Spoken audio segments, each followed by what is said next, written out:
Hey everyone. Hey guys. Selwyn and Michelle here. So we're celebrating our 10th year anniversary.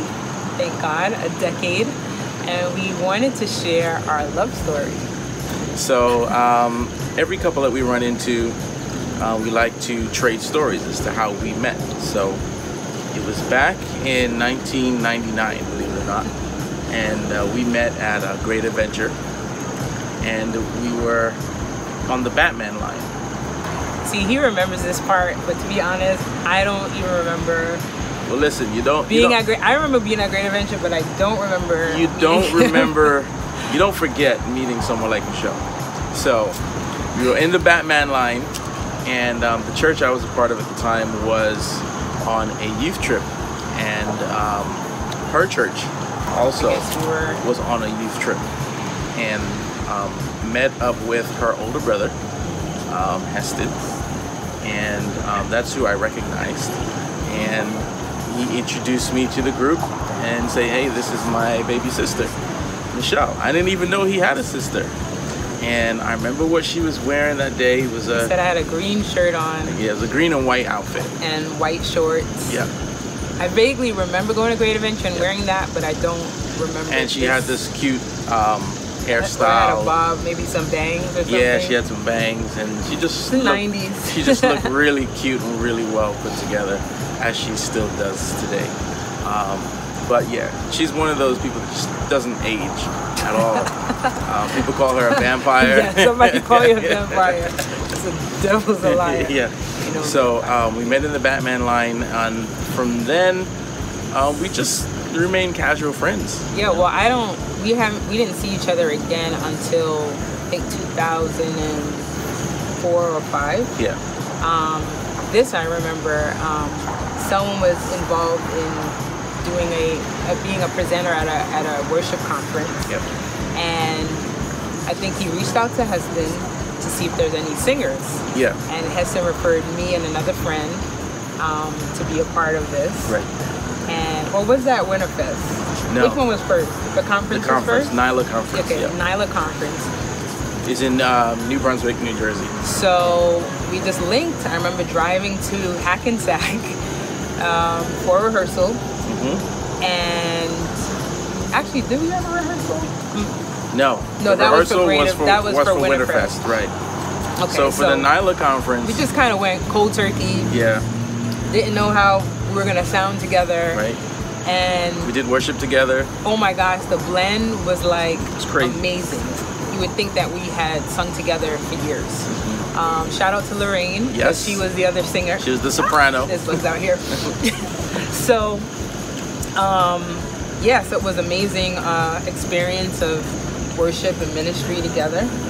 And then they helped me teach some songs. Oh yeah. Taught songs with part of the worship. He's an excellent workshop presenter from back then, by the way. Fast forward a couple years later. Yep. Winterfest.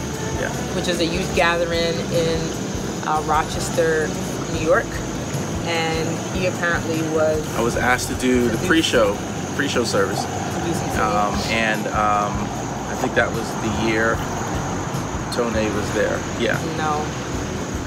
Yeah. It wasn't the year Tone. That was the year he was there. Oh. Yeah, it really was. Okay, maybe. Yeah. I don't know. And I guess his long-term memory is killing my right long-term now. memory is sharp. I don't know about the short-term. My short-term memory needs some help. I can't remember what he wore yesterday, or ate yesterday. But anywho. Yeah. So I got asked to do Winterfest, and I said, it would be really great to have Michelle and Lorraine minister with me again, and Jeremy. Yeah, recruited my little brother, plays drums. Jeremy played drums. And then recruited a bass player. Yeah. Do you remember the Anglins? The Anglin brothers, Tony Anglin and Philip. Rest in peace. Rest in peace, Phil, man. And Shantae was Shantae Russell from sang tenor. That's right. So that was the squad. Yep. I think we did an Israel. We did I'm Not Forgotten. I'm Not Forgotten. Mm-hmm. And yeah, we just had a great moment. Yeah, we did a nice rock arrangement to that. We did our own arrangement to it. So that was what year? That was 2005. So then after that, we didn't talk again like that until... I remember we hung out We hung out late and we had pizza. 2005, right? Yeah. We hung out late. Well, 2005 you came to my birthday party. Same year. Yep. Yep. And her 25th birthday. Yep. You're telling them my age, man. Yeah. It's all good. It's all good. She does not age, guys. She doesn't age. It was my 25th birthday party, and it was an all white party, or yeah, something like that.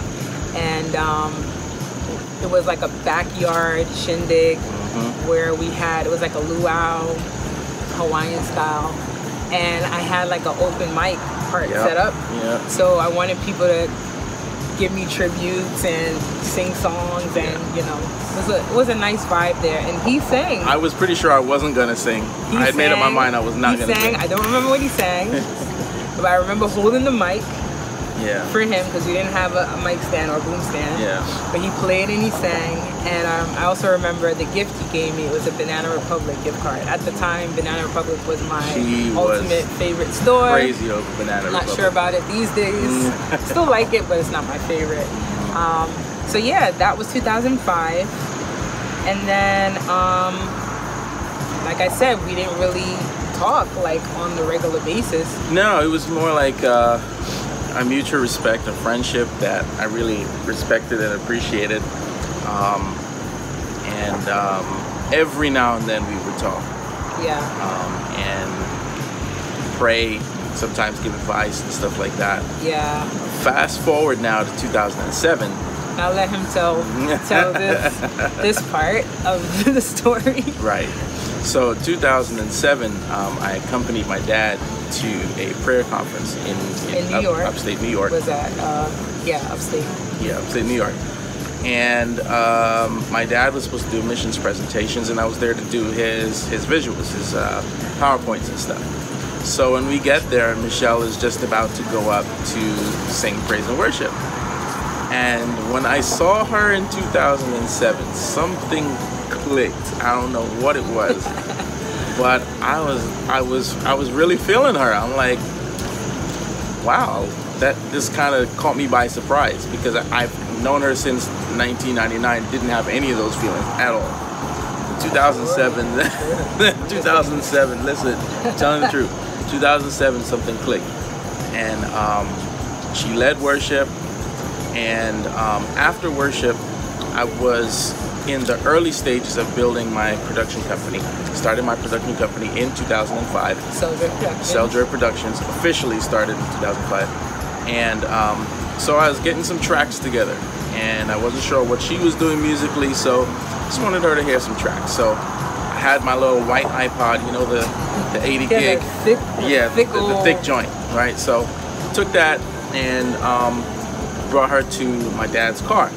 So as we were leaving to go to the parking lot, the Holy Spirit said to me, "You're going to be going places with this girl."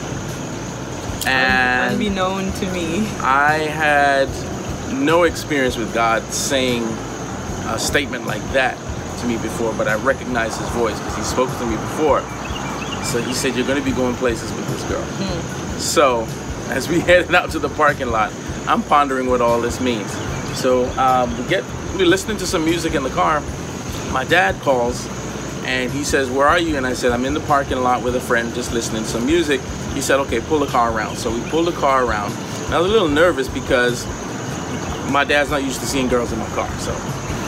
So as we pull up, no, it was girls in his car. Right, girls in his car. Matter of fact. So as we pulled up, Michelle got out, and my dad starts smiling. You know, his cheeks raised. The same cheeks. We got the same smile. So he starts smiling, and I introduced Michelle to Dad. So,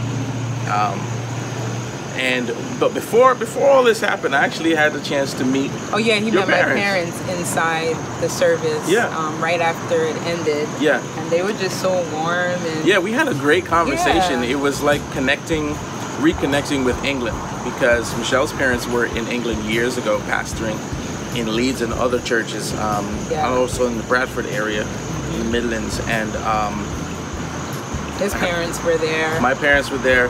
Come to find out, my mom and her dad went to Ebenezer Bible School together, and her cousins, the Wisdoms. Yeah, my cousins, Richard, especially Richard. Yeah, especially Richard. Used to look out for Selwyn. Yeah, he as used a to child watch out for me at convention. When he every was running convention. around. There's so many stories, but one quick one. Running around, he's always like, "Where's Junior? Where's Junior?" We were never in church. Just never in church. Just rampant. Running around at the tuck shop. If we were at convention center in Brighton, we were by the pier, by the sea, getting fish and chips and newspapers. It was just Not crazy. in church. Yeah, it was just not in church unless praise and worship was happening. Then we were in church, and then we were out.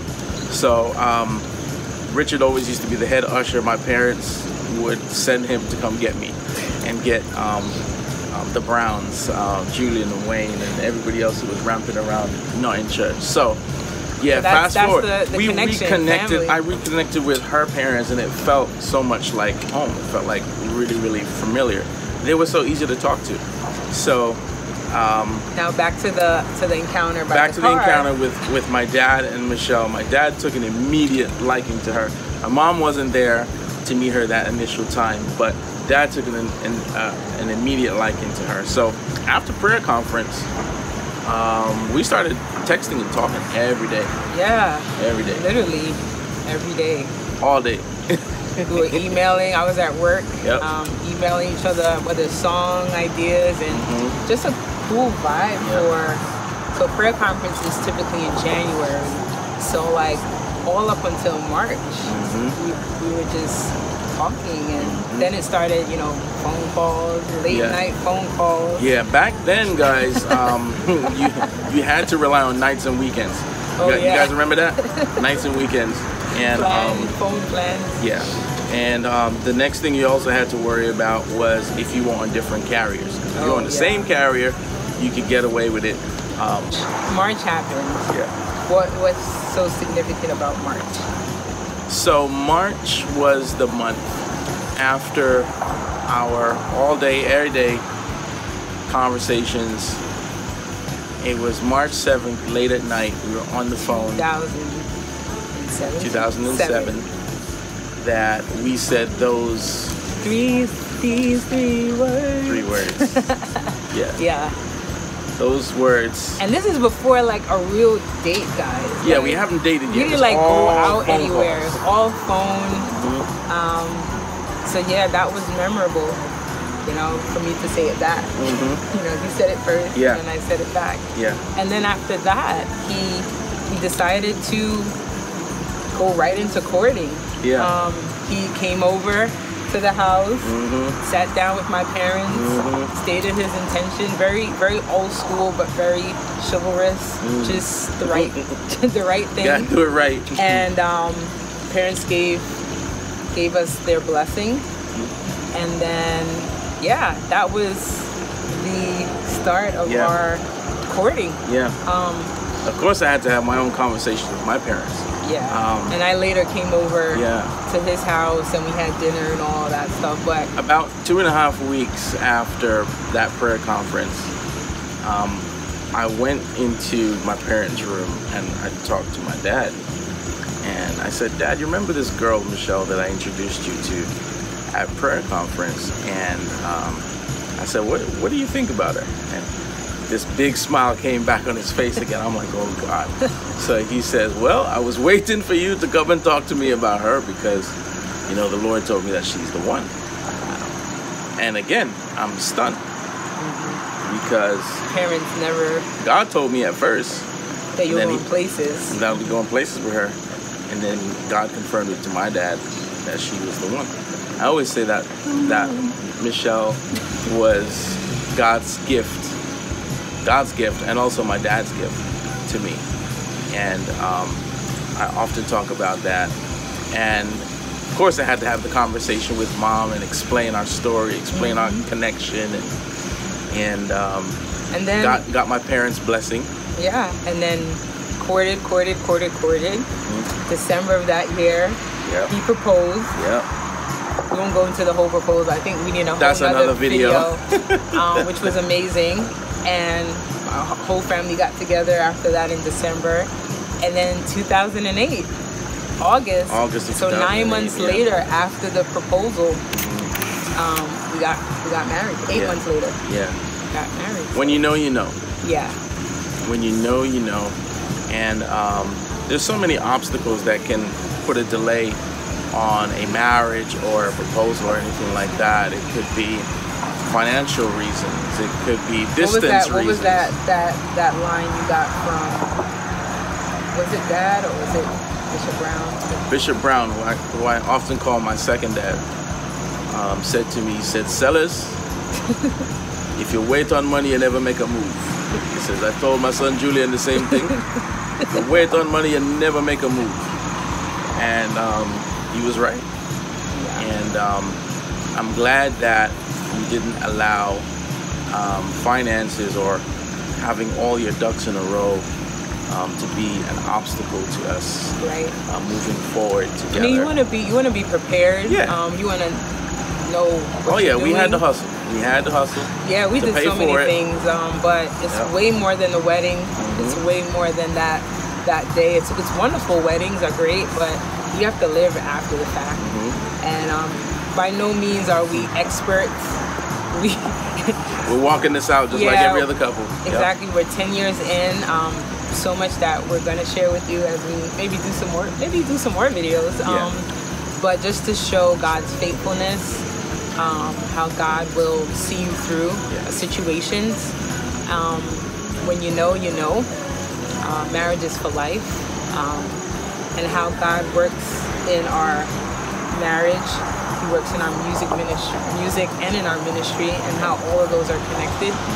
And it's amazing how he knit all of that together. You know, marriage, music, ministry. It's all one and the same. That's how I kind of feel about us.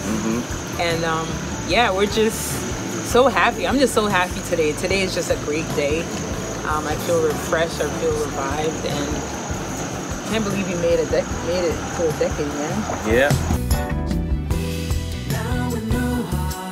That's our love story. I'm sure there's some parts that there's plenty more to tell. There's plenty more to tell, guys. But that's it in a nutshell. And I hope you enjoyed our story. Yeah. And, every couple has a story. This is ours. And people often say, I will say this, people often say that our marriages are arranged. We have an arranged marriage. Yeah. Just based on the family connection and the dynamic, how similar our lives were in our upbringing, and we thank God for our legacy. I always said I'd never marry an American girl. She had to be either British or West No Indian. shade to American girls. She had to be British or West Indian. And I was born in England. Yeah, she was born in England. Birth certificate to prove it for those that don't believe. Claiming it. Caribbean parents. Caribbean parents. So very similar heritage and history, and we're just so grateful for what God has done for us and through us. And I love you. Yeah, I hope you guys enjoy the story. You're not gonna love me back? Yeah, listen. We're cutting this part. I love you to pieces. I love you to pieces. To the moon and back. To the moon and back. Well, this is our love story, and Selwyn and Michelle. Wanna live without you, babe. Can't live without you, babe.